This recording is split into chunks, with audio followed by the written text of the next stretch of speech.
Pegue a sua Bíblia, abra comigo a palavra de Deus no texto que está em Eclesiastes, capítulo 11.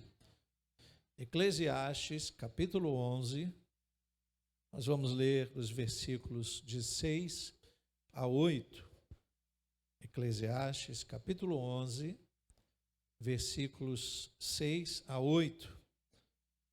Todos encontraram? Alguém está procurando ainda? Diga misericórdia. Então eu vou esperar enquanto bebo água, porque eu sou misericordioso.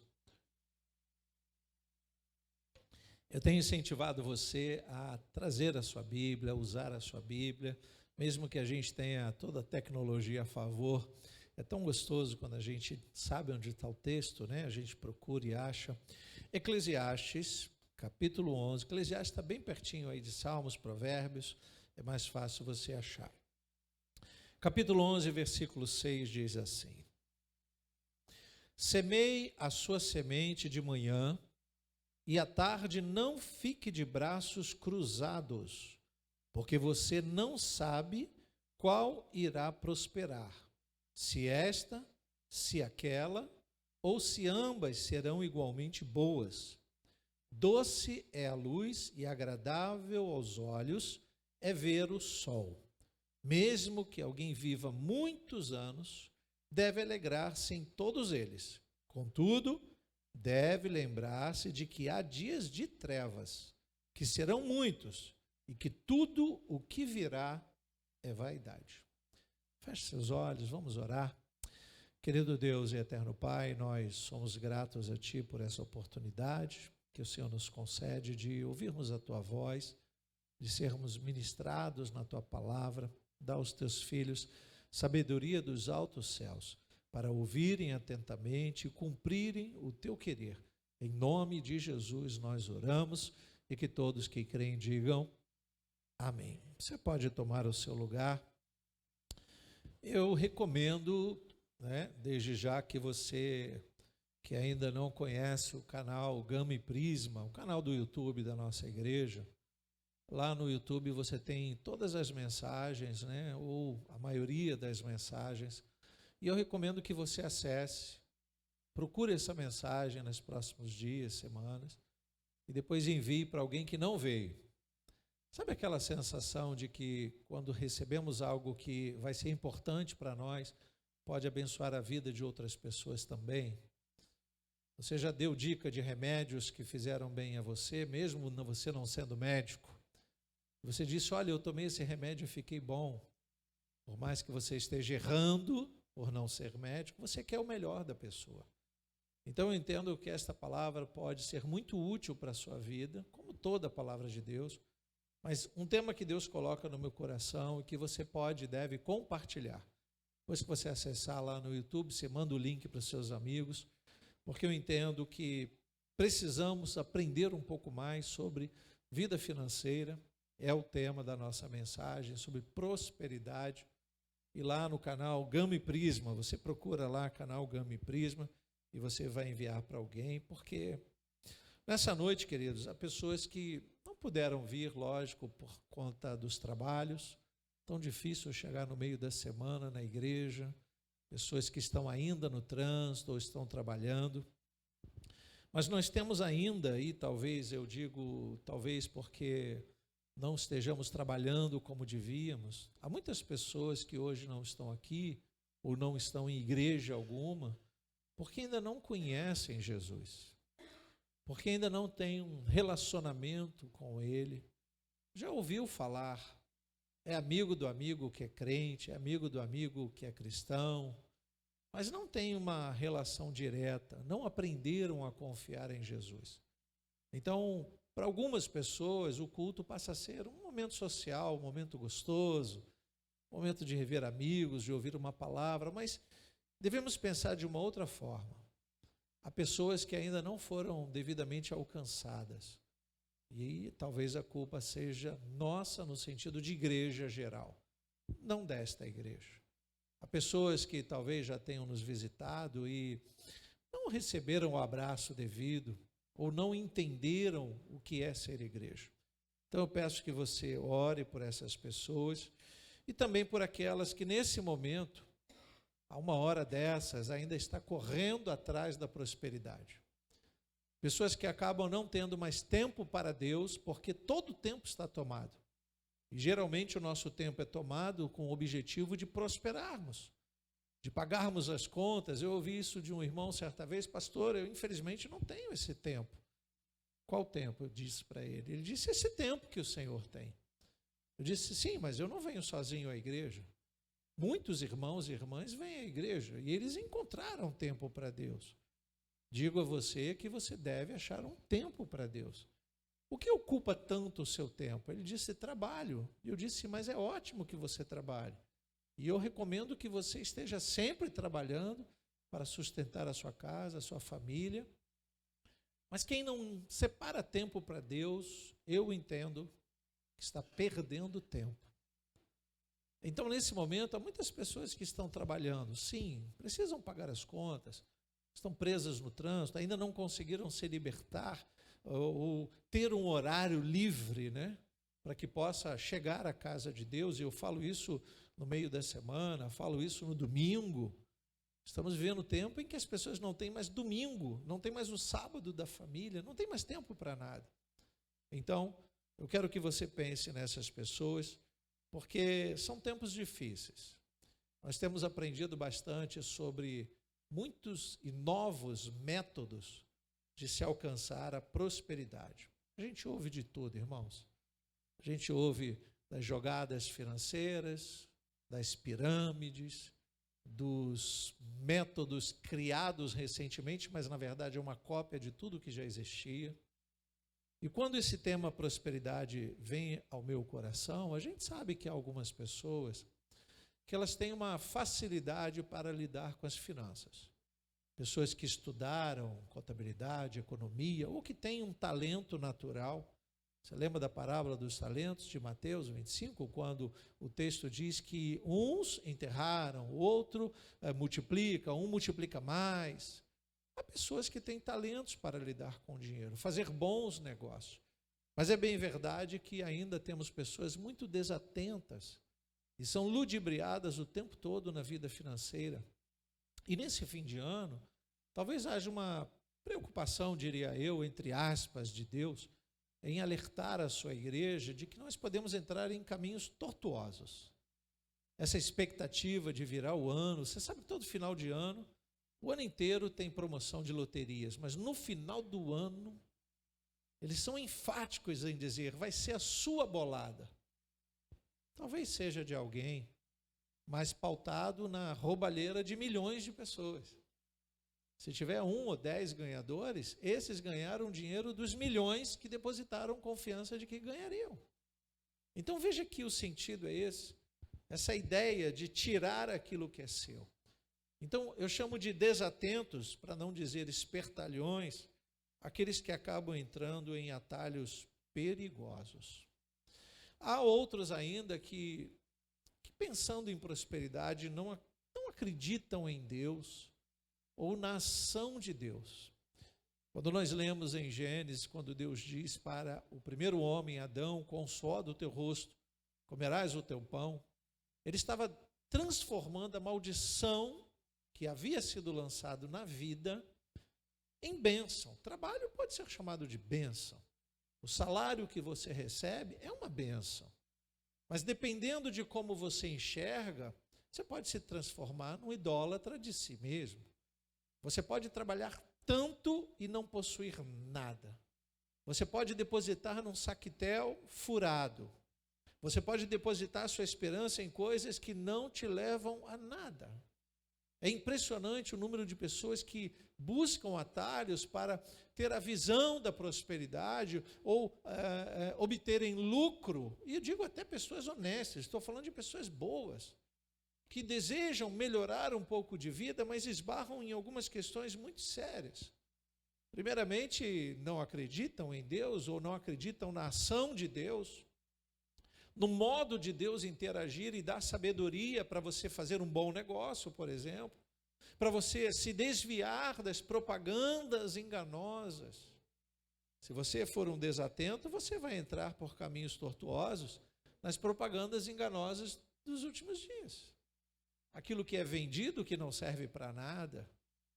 Esses dias eu ouvi um relato breve de um repórter muito famoso entre nós, que ele disse que viajou para os Estados Unidos, para a Inglaterra, e chegando lá, ele machucou o pé, estava com o calçado apertado. E aí, ele, como foi ensinado pela mãe dele, foi até uma farmácia, falou em inglês com o farmacêutico, e disse que ele queria comprar mertiolate. Você lembra do mertiolate? Era aquele remédio que ardia, né? E aí o farmacêutico, em inglês, disse para ele, olha, eu nem conheço esse remédio aqui.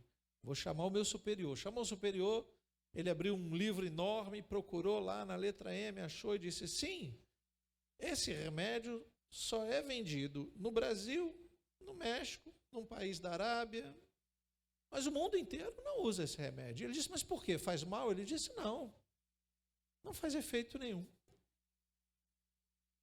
E ele foi ensinado a vida inteira, né, que o que ardia curava. E ele dá o relato dizendo que ele volta para o Brasil, era um repórter fluente, ligou para o ministro da Saúde da época, muitos anos atrás, e disse, olha, eu estou espantado, eu vou fazer uma matéria sobre isso. E aí o ministro da Saúde ligou para o laboratório ligou para o repórter e disse, calma, vamos tirar de circulação. Ele nem precisa, não funciona. Mas o povo está sendo enganado. Irmãos, levou uns 5 anos, isso é uma história verídica do laboratório, que disse que em 5 anos ele desenvolveram uma fórmula para que o mertiolate funcionasse como curativo. Até então, muitos e muitos anos, as pessoas eram enganadas a comprar algo que supostamente fazia bem, mas não fazia nem bem nem mal. Hoje, você sabe que o mertiolate não arde mais. Colocaram um princípio ativo que funciona. Que bom que não arde mais. Mas por que eu estou contando isso? Porque nós temos facilidade em acreditar em coisas que não são verdadeiras. Na vida financeira não é diferente.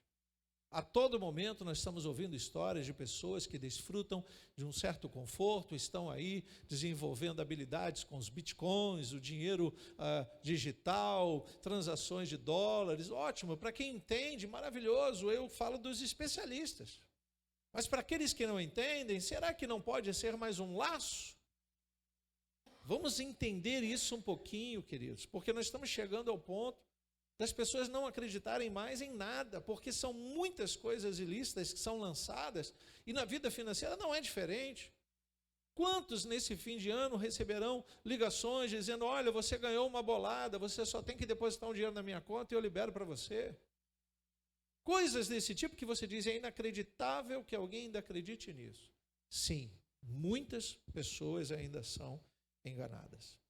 Queridos, antes da gente prosseguir com o tema, aí vai ser um tema bem tranquilo, a gente precisa explanar um pouquinho o que significa prosperidade e o que essa prosperidade está relacionada. No dicionário diz que é um estado de sucesso, crescimento e bem-estar, geralmente associado ao alcance de metas financeiras, pessoais e sociais. Então, a prosperidade, eu chamo a atenção por 2 itens. Requer um crescimento, daí a ideia que temos de alguém que acumulou bem, ser alguém próspero. Podemos estar muito enganados. A prosperidade está relacionada ao crescimento, mas também está relacionada ao alcance de metas financeira, pessoal, social, etc, etc. Daí eu li um texto que nós sabemos que é atribuído a autoria ao sábio Salomão, que nós aprendemos que é o homem mais rico que já existiu. Não dá para comparar a riqueza de Salomão com os ricos da atualidade, mas nós sabemos que para aquela época a Bíblia afirma que não houve nenhum homem tão rico quanto ele. E que a gente acaba atribuindo a Salomão um homem de vida próspera. Salomão foi próspero, pastor? Sim, sem dúvida. Contudo, não se torna aqui uma prosperidade total. Por quê, pastor? Porque ele não cresceu na mesma proporção de que ele já nasceu rico. Salomão é um homem que herda a sua riqueza. E esta riqueza herdada, aí sim a Bíblia vai dizer que ele desenvolve os seus métodos, negocia, tem ideias, é um homem temente a Deus, inspirado por Deus, que faz com que ele continue rico até o final da sua vida e prosperando cada vez mais. Mas se nós pararmos para pensar um pouquinho sobre esse testemunho de Salomão, quanto à vida financeira, nós não vemos Salomão dando um testemunho dizendo: eu vendia cachorro-quente e hoje eu sou dono de um restaurante.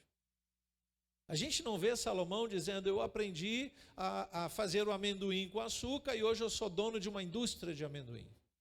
Nós não vemos essa desenvoltura, e nós vamos falar sobre isso. Não vai dar tempo de falar hoje, mas na semana que vem, se você puder estar aqui, você vai ouvir a segunda parte dessa mensagem, que vamos trabalhar um pouquinho na ideia da prosperidade de Davi.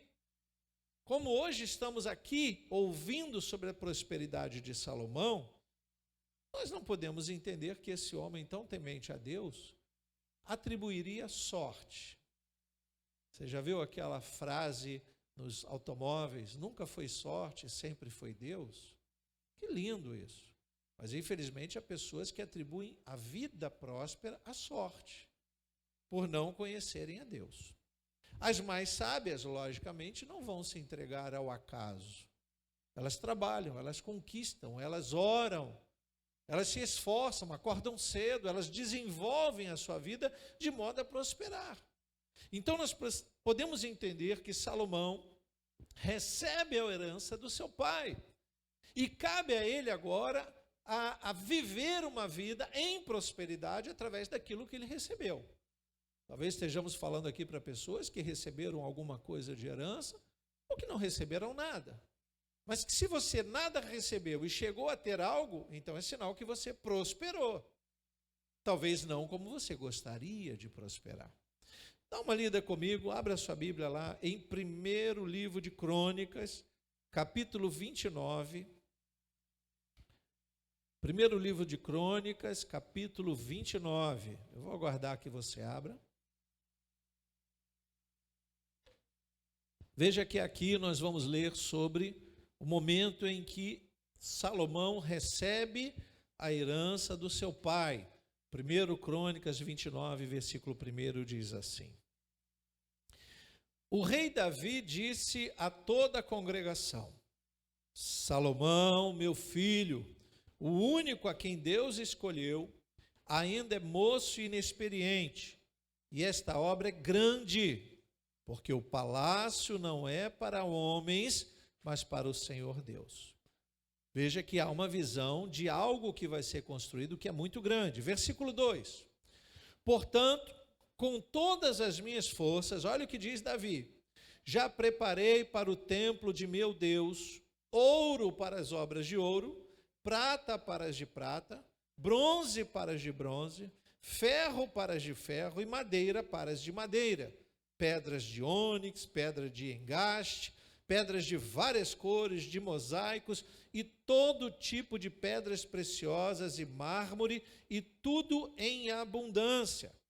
E ainda porque amo o templo de meu Deus, o ouro e a prata particulares, escute isso, que eu tenho, dou para o templo de meu Deus, além de tudo que preparei para o santuário. E aí ele vai fazer uma relação. 100 toneladas de ouro. Você está lendo aí? 100 toneladas de ouro. Você entende como era a grandeza do templo que Salomão estava na responsabilidade de construir. Não era pouca coisa. 100 toneladas de ouro. De Ofir. Caberia aqui uma segunda mensagem para explicar a você sobre a pureza desse ouro. Porque tem ouro, você já ouviu falar em 14, 18 quilates, 24 quilates? Imagina o ouro de Ofir sendo o melhor ouro daquela época. 100 toneladas de ouro, do ouro de Ofir, e 240 toneladas de prata purificada para cobrir as paredes da casa. Ouro para os objetos de ouro e prata para os de prata e para toda a obra das mãos dos artífices. Quem, pois, está disposto hoje a ofertar com generosidade para o Senhor? Então veja que Davi projetou a construção do templo entendeu que seria uma coisa muito grande, que ia requerer muito dinheiro, e ele deixa coisas do reino como coisas pessoais, valores do reino como valores pessoais. E ele listou, você leu aqui que ele listou a quantidade. No versículo 3, ainda porque amo o templo do meu Deus, o ouro e a prata particulares dele, do salário dele de rei, daquilo que era dele, da sua família, ele dedicou à casa de Deus. Ele separou o que era do reino e separou o que era dele. Vou ler no versículo 4 novamente, 100 toneladas de ouro, meu Deus. Ele está relacionando agora a riqueza que ele tirou dos cofres particulares, porque ele entendia que a casa de Deus merecia o melhor. E quem administraria isso? O herdeiro Salomão. Isso aqui é maravilhoso da gente entender, por quê? Ele não apenas faz isso voluntariamente, como convida os príncipes do seu povo a fazerem o mesmo. Então você imagina um templo que vai ser construído com dinheiro de investimento do reino de Davi, dinheiro de investimento particular de Davi, e agora dinheiro de investimento particular de todos os príncipes do povo. Imagina a grandeza disso. O que Davi fez então? Capacitou Salomão para realizar o projeto pessoal do seu pai. Projeto de Deus, diria eu. Davi é aquele homem que sonha em fazer um templo para a casa de Deus, para ser casa de oração, para abrigar a arca de Deus, naquela visão de que a arca representava, e sim, representava Deus. A arca estava andando em tendas, os filisteus e outros povos iam lá, brigavam, roubavam a arca. Havia toda essa questão, levar a arca daqui para lá. Não, vamos construir um palácio, e esse palácio vai abrigar a arca. Deus vai habitar nesse palácio. Olha a visão linda de Davi. Mesmo que hoje, no tempo da graça, a gente não entenda bem isso, mas lembra que ele está abrindo o coração para fazer o melhor que ele tinha, e ele investe a riqueza pessoal, deixa como herança para o seu filho. Vê que ele fala que o filho ainda é novo, e ele vai capacitar esse filho que, quando ele vai morrendo, o filho já vai se tornando um homem rico. Eu falei que Salomão prospera. Logicamente, ele está sendo instruído pelos sábios, ele é jovem, ele tem uma riqueza e não sabe o que fazer com a sua riqueza ainda. Mas quando ele começa a administrar aquilo que chega à mão dele, ele faz isso com juízo, com determinação. Há um objetivo, uma meta. Lembra que eu falei da prosperidade? Tem que ter uma meta. Então, por isso, nós podemos dizer que Salomão era um homem próspero, porque ele colocou a meta de construir o palácio, de viver multiplicando a riqueza. E verdadeiramente, lógico, se ele não desenvolve essa riqueza, se ele não prospera, a história seria outra. Você já ouviu o testemunho de filhos que herdam a riqueza dos pais e logo a empresa vem à falência? Você já ouviu aquele pai que lutou e construiu a sua padaria, por exemplo, e lá sustenta a sua família e diz: meu filho, está aqui, tudo isso é seu, e morre? Se o filho não é um homem próspero, logo os credores vão tomar a padaria dele. Salomão está vivendo uma época em que as nações, se elas não estão enxergando Salomão como o novo rei de verdade, o homem que dá ordem aos exércitos, o homem que investe no exército, o homem que tem todo aquele aparato financeiro, o homem que coordena um palácio lindo para a sua época, as nações subjugariam Salomão. Nós vamos ver que Salomão começa a cobrar impostos de algumas nações, e se ele não faz isso, essas nações cobrariam o imposto dele. E ele poderia vir à falência. Então, o que acontece? Dá um pulinho lá em 1º livro de Reis, capítulo 4, que você vai entender, se você quiser acompanhar pela TV para ganhar tempo. 1 Reis, capítulo 4, versículo 20. Todo o povo de Judá e Israel era tão numeroso como a areia que está na praia do mar. Eles comiam, bebiam e se alegravam. Salomão dominava sobre todos os reinos, desde o Eufrates, olha como ele está dominando, até a terra dos filisteus e até a fronteira do Egito. Esses reinos, olha aqui o resultado da prosperidade de Salomão, esses reinos pagavam tributo e serviram Salomão durante todos os dias da sua vida. Salomão é um homem de negócio. Salomão recebe a herança do seu pai e imediatamente não sai para esbanjar. O que ele faz? Ele disse, olha, eu tenho que não apenas manter esta herança que eu recebi, mas eu posso multiplicar. Daí a gente entendeu o quanto ele se tornou um homem rico. Versículo 27 diz assim, para pular aqui para ganhar tempo. Os governadores forneciam provisões, cada um no seu mês, ao rei Salomão e a todos os que chegavam à sua mesa, coisa nenhuma deixavam faltar. Também levavam a cevada e a palha para os cavalos e os jinetes, para o lugar onde estivesse o rei, segundo lhes havia sido prescrito. Eles pagavam impostos, eles davam as ofertas, eles tinham a sua responsabilidade de aumentar a riqueza de Salomão. Então Salomão está prosperando, e essa prosperidade, agora a gente está falando daquilo que ele recebeu e daquilo que quando morreu ele deixou. Muita riqueza. Daí a gente dizer que é um homem próspero. Porém, na semana que vem a gente vai falar sobre aquele que prosperou na totalidade. Vou deixar você já aí atento para você acompanhar. Então, onde está o caminho da prosperidade de Salomão? O que fez com que ele aumentasse a sua riqueza? Não foi ser rico, porque nós conhecemos pessoas que nasceram ricas, herdaram dos seus pais, mas logo se tornaram pobres. Pessoas que não tinham tino comercial ou não ouviram os conselhos dos sábios. Pessoas que tiveram dificuldade de perseverar na prosperidade. Talvez você conheça pessoas assim, ou já ouviu algum testemunho. A gente não pode imaginar que o homem mais rico do mundo havia apostado na sorte. Pelo contrário. O texto que nós lemos lá no início fala sobre perseverança. Se você voltar a sua Bíblia em Eclesiastes, capítulo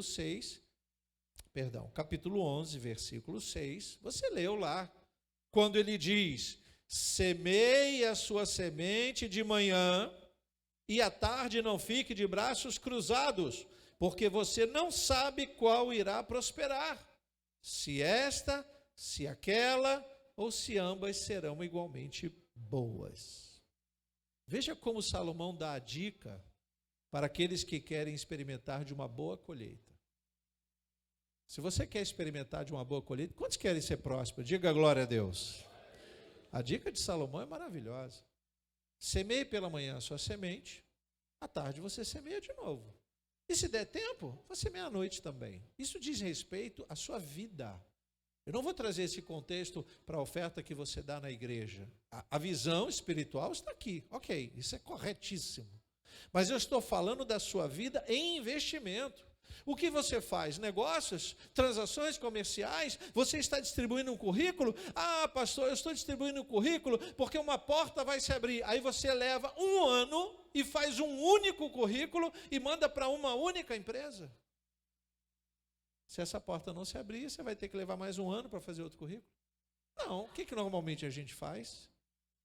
Tira cópias, envia para várias empresas. O que você está fazendo? Semeando, porque você não sabe qual semente vai prosperar.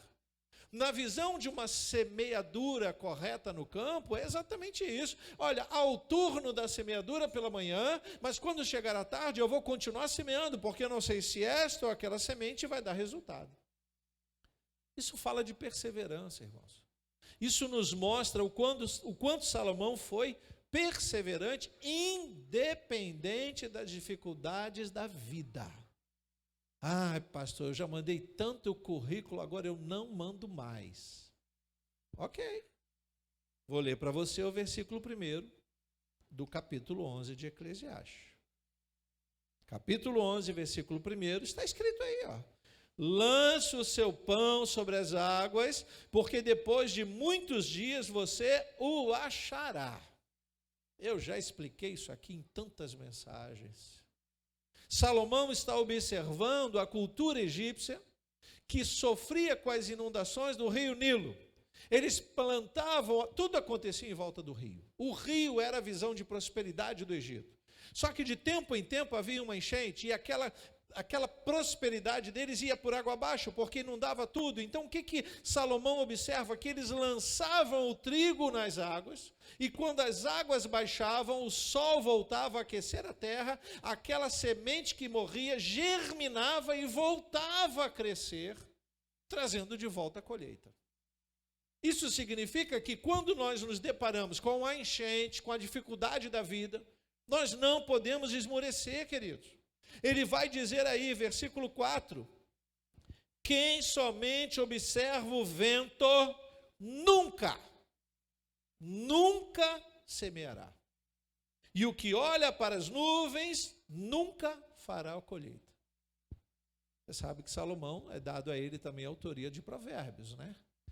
E se tem um provérbio que eu amo, é Provérbios 6:6. Sabe o que está escrito lá? Vai ter com a formiga, ó preguiçoso.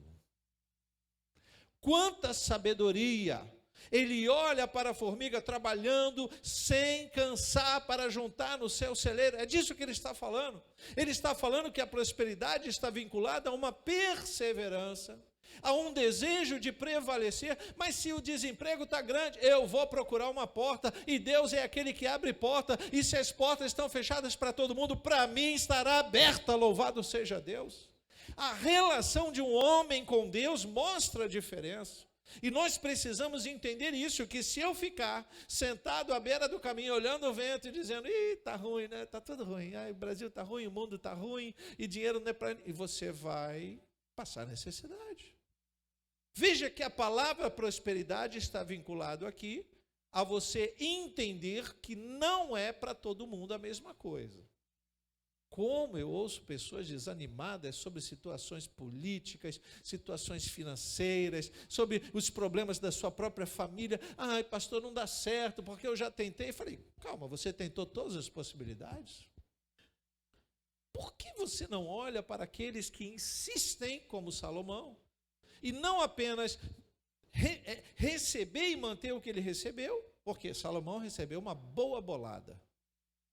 Nos dias atuais, nós podemos falar num homem extremamente rico, já nasceu rico, mas que toda riqueza, se não for bem administrada, trará prejuízos incalculáveis. É impressionante, irmãos. Aqueles que não se entregam à usura, versículo 2, olha o que está escrito: reparta com 7 e até mesmo com 8, porque você não sabe que mal sobrevirá à terra. Aqui uma palavra de equidade, né? Uma palavra de olhar aqueles que necessitam. Minha mãe dizia assim, minha mãe tinha uma vida muito simples, mas todo mundo que parava na porta de casa, e naquela época era um tempo diferente, sabe? Minha mãe abrigava. Minha mãe recebia pessoas viajantes, a gente morava num local bem na beira da estrada, e era muito comum naquela época. Eu era muito garotinho, e ela abria a porta para os viajantes, pessoas que ela nunca viu, para dar prato de comida. Hoje, eu acredito que ela não faria isso, né? Mas naquela época era muito comum. E aí a gente ficava se perguntando, alguém devia perguntar alguma coisa, e eu ouvia ela dizendo sempre a mesma frase: onde come um, come dois. Onde come dois, come três. Quando nós entendemos que o que Salomão está dizendo é que nós não devemos nos entregar à usura, mas ajudar aqueles que precisam, nós estamos fazendo uma semeadura para colher prosperidade. Está claro isso aqui. E veja que, lembra que eu falei do mundo moderno, que a gente vai encontrando muitos caminhos? Irmãos, como eu ouço testemunhos e notícias de pessoas que abriram mão da sua pequena riqueza para fazer investimentos duvidosos. Pessoas que acreditaram facilmente que poderiam prosperar mais que os outros. Quantas notícias nas reportagens falando daqueles que investiram centenas ou milhares de dinheiro porque foi prometido dar um lucro diferente. Não existe mágica, irmãos. Não existe. Se você faz um bom negócio, você prospera, mas você esperar que, de repente, aquilo se multiplique sozinho, desconfie, irmãos. A prosperidade que vem de Deus tem razão. A prosperidade que Deus abençoa e estende a mão faz com que essa prosperidade seja duradoura. Vamos ler em 1 Reis, capítulo 2. Há caminhos e caminhos. Todas as vezes que você for chegar a algum lugar, você já usou o aplicativo quando você está no seu automóvel para descobrir qual o caminho? Lá no aplicativo diz que há vários caminhos. Você escolhe, que é o mais longo, mais rápido, o que paga pedágio, o que não paga. Então há caminhos e caminhos. Se você quer prosperar diante de Deus, escute isso. 1 Reis, capítulo 2, versículo 1. Quando se aproximava o dia da morte de Davi, ele deu ordens a Salomão, seu filho, dizendo: eu vou pelo caminho de todos os mortais. Portanto, tenha coragem, seja homem. Olha o que ele vai dizer para o seu filho, hein? Guarde os preceitos do Senhor, seu Deus, andando nos seus caminhos, guardando os seus estatutos e os seus mandamentos, os seus juízos e os seus testemunhos, como está escrito na lei de Moisés. Assim, olha o segredo, olha o caminho de Salomão, assim você será bem-sucedido em tudo o que fizer e por onde quer que você for. E o Senhor confirmará a promessa que me fez, dizendo: se os seus filhos guardarem o seu caminho, andando diante de mim fielmente, de todo o seu coração e de toda a sua alma, nunca lhe faltará sucessor ao trono de Israel. Você pode dizer glória a Deus por isso? O que Davi estava dizendo a Salomão, que ele ouviu do próprio Deus, que a promessa estava sobre os seus filhos, se eles guardassem o mesmo caminho que o pai guardou, se eles fossem fiéis a Deus em tudo o que eles fizessem. Versículo 3 foi muito claro. Aqui nós estamos falando de um verdadeiro próspero, um próspero total, um próspero na sua totalidade, que não escondeu o seu segredo. Qual era o segredo de Davi, que foi transferido para Salomão? Versículo 3, ele disse: guarde os preceitos do Senhor, guarde a palavra de Deus no seu coração. Esse ensinamento ele disse para o seu filho, e nós estamos ouvindo o mesmo ensinamento, que não devemos menosprezar a instrução de Deus, não devemos ouvir a palavra de Deus e dizer: isso não é para mim, pastor. Como não, irmão? Sabe quando às vezes a gente está fazendo ofertório, os mais antigos sabem disso, e às vezes eu falo assim: ei, coloque aí não o que você está, eu disse isso hoje, não o que você tem no bolso, mas coloque no envelope o que o seu coração gostaria de dar. Você pode estar colocando uma moeda, mas imagine você colocando um cheque em branco. Ainda existe cheque? Existe? Pode ser que exista, né? Mas só pode fazer isso quem tem. Eu não posso fazer isso, dar o que eu não tenho, eu só posso dar o que eu tenho. Mas se eu dou o que eu tenho, pensando em dar o que eu gostaria de dar, irmãos, aí a gente está mexendo com o elemento fé. Nessa hora você está entendendo que a semente que você está lançando vai ser uma semente próspera o suficiente, porque está caindo em terra fértil, e o Senhor Deus é aquele que dá o crescimento. Louvado seja o nome do Senhor. É quando eu digo receba, e os irmãos recebem. É quando eu disse: olha, faz o que o teu coração está determinando, não o que a tua mão e o teu bolso permite. É quando nós usamos e especulamos a nossa fé para prosperarmos. Irmão, seja sincero. Se você recebesse uma bolada como Salomão recebeu, a primeira coisa que você ia fazer é ser seduzido a gastar desordenadamente. Porque a gente gasta muito mais do que a gente ganha. Então, se você ganha 1.000, os seus gastos nunca vão ser 1.000. Eu duvido que você não esteja gastando uns 1.100, 1.200. Aí você diz: eu preciso de mais dinheiro. Deus dá 10.000. Aí os seus gastos agora são 11, 12. Quando nós olhamos para o que Davi está dizendo: meu filho, antes de você sair por aí gastando, prospere. Guarde os mandamentos de Deus no seu coração. Ande nos caminhos do Senhor. O que ele está dizendo? Que lá na frente iam abrir muitos caminhos. Haviam muitas negociações estranhas, escusas no tempo de Salomão, como existe hoje. Pessoas que estão acreditando nos investimentos loucos da vida estão entregando tudo. Eu conheci essa semana uma pessoa, eu nem sabia que ela jogava. Essa pessoa era viciada em jogos, é viciada em jogos. E quando eu soube da história, eu falei, meu Deus, pensa numa pessoa, não é do ambiente da igreja, tá, irmãos? Uma pessoa que joga, não está liberta, mas é uma pessoa que tem uma boa renda. Pensa numa renda simples, mas uma boa renda para uma pessoa solteira, sem filhos, sem pagar aluguel. O que você acha de ganhar uns 5 mil reais por mês, sem precisar pagar aluguel, sem ter filho para botar na escola? Eu fico imaginando uma vida razoavelmente confortável. Essa pessoa não tem dinheiro para pagar um plano de saúde, essa pessoa não pode ter um carro, essa pessoa, não, quando tem carro, não pode pagar um seguro. Mas para onde está indo esse dinheiro? Para os jogos. Viciada em jogos. Está devendo a muitas pessoas. Está devendo muito mais do que pode juntar durante um ano.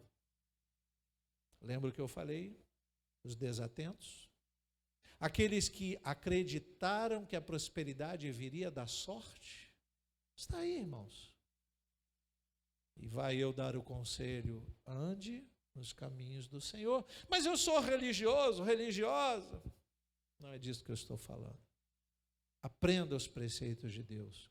Ouça a voz de Deus, abre o coração para que o Espírito Santo fale todo momento, porque o Espírito Santo nos informa. Se tem algo que Paulo diz que nós devemos pedir nos últimos dias, é discernimento de espíritos, porque espíritos enganadores levarão muitos à falência. Quando nós temos uma aliança com Deus, guardamos o nosso mandamento, como diz Davi a Salomão, sabe o que acontece? Diz o versículo 3 que nós lemos lá de 1 Reis capítulo 2, você será bem sucedido em tudo o que fizer nesta vida, louvado seja Deus. Mas para isso, irmãos, precisamos ouvir o Senhor. Você lembra o que eu disse no início dessa mensagem? Mande esse link para as pessoas que não puderam ouvir. Porque talvez nesse momento hajam muitos irmãos, irmãs e parentes e amigos que estão correndo atrás de uma prosperidade que nunca será alcançada se o Senhor não estender a mão e não abençoar.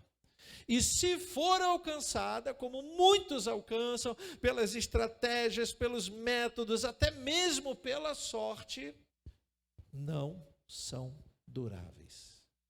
A promessa que Deus fez a Davi é que nunca faltaria sucessor da família de Davi. Nunca faltaria sucessor. Daí a gente escolher qual o caminho que nós queremos trilhar rumo à prosperidade. Essa prosperidade que não é acumular bens, pelo contrário. Salomão pode ser uma excelente referência para você. Mas eu espero que você aprenda um pouquinho mais na próxima semana sobre a melhor referência de todas, que é o pai de Salomão, Davi. Posso ouvir um amém? Você guarda esta palavra no seu coração, sim ou não? Então coloque-se de pé. Creia nesta palavra lançada sobre a sua vida. Seja fiel a Deus. E você vai experimentar da verdadeira prosperidade. Você vai entender como que a gente sustenta a nossa vida com pouco. Há uma frase secular que diz que o pouco com Deus é muito. Não é muito. O pouco com Deus é o suficiente. E o muito com Deus é o suficiente também. Nunca será muito. Porque o dia que chegar a ser muito, para de jorrar a fonte. Tudo o que precisamos fazer, queridos, é obedecermos à voz de Deus.